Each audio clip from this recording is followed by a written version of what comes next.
Alright, this is Drax the Destructoid, number 2 by Kevin Giffen, and here is a warning for anyone. This issue has Thanius on the cover, and he is not in this comic at all. Totally misleading cover, a big fat lie.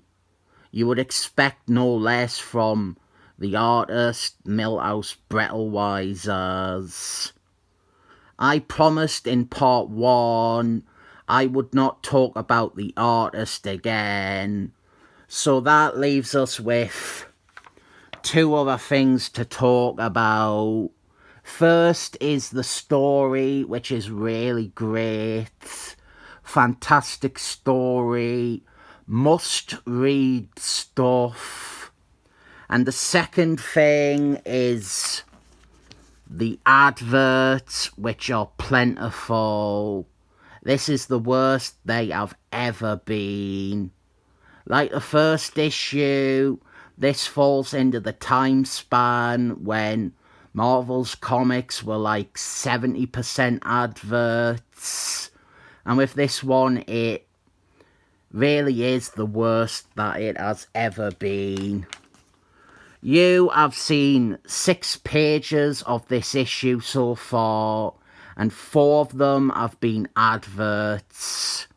This ratio continues for the whole thing, and in fact, there is only a single spread of pages in the whole thing that is not an advert.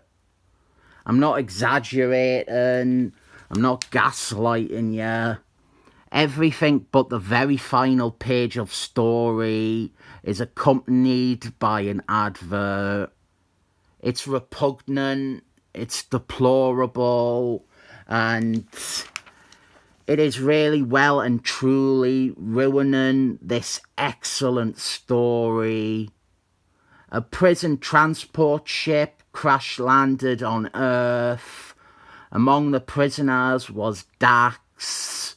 And now Drax is having to defend this small Alaskan town from the ne'er-do-wells who were aboard the ship with them.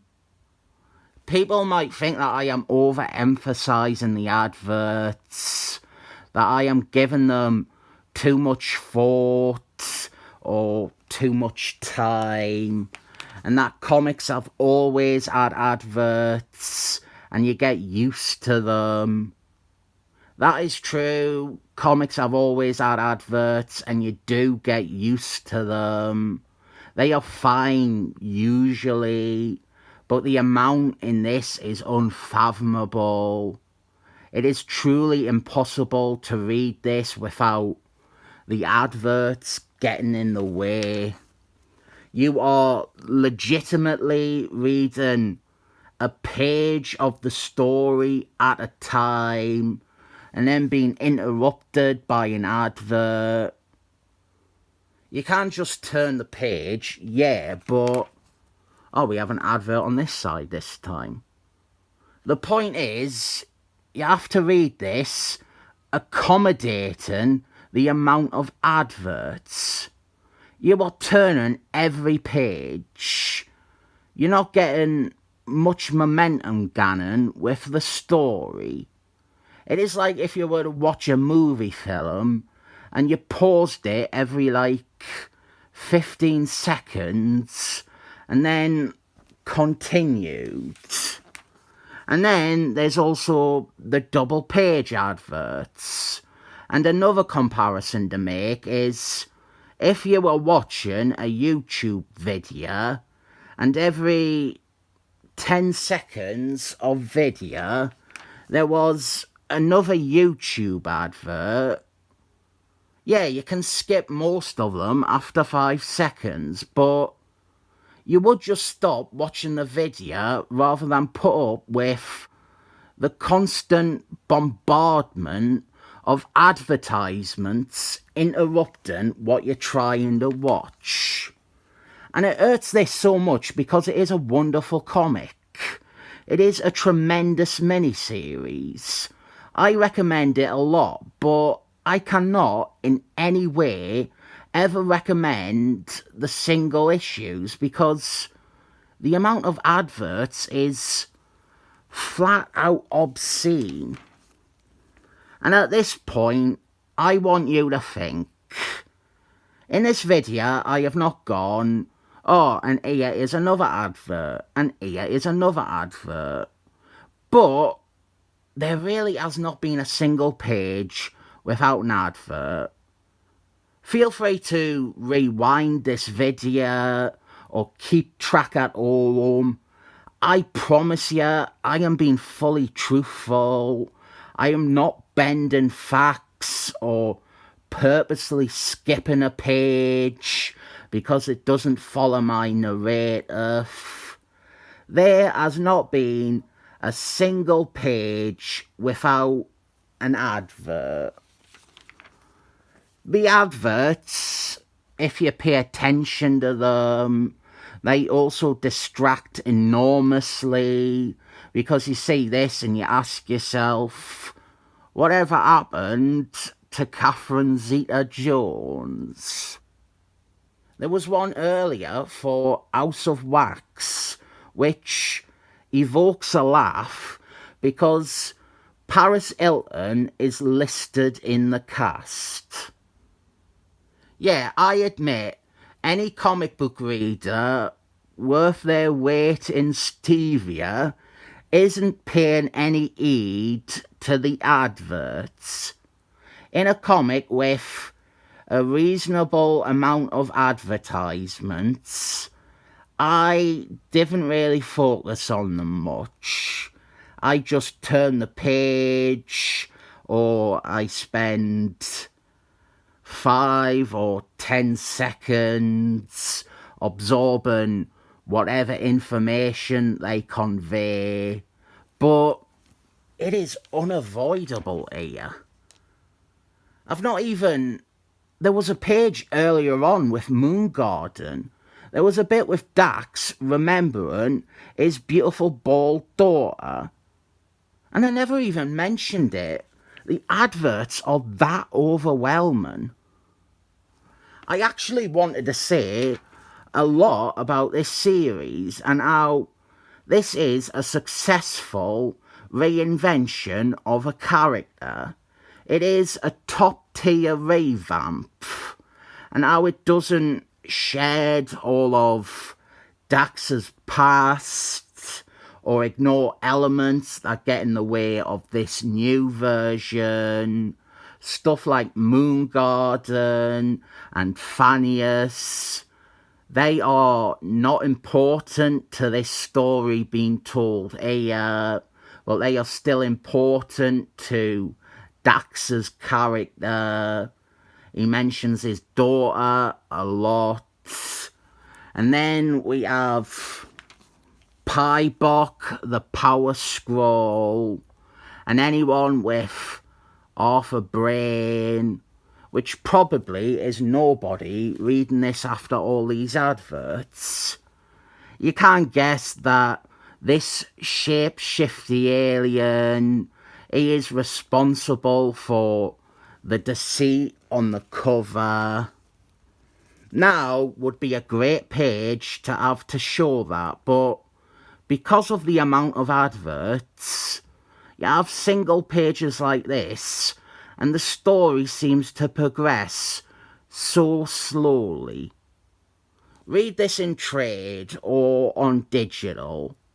I first read it in trade, and so I had the fortunate pleasure of not having this unpleasant reading experience of a masterful story. It is insane to think that there wasn't a huge controversy at the time about the sheer amount of advertisements included in an issue.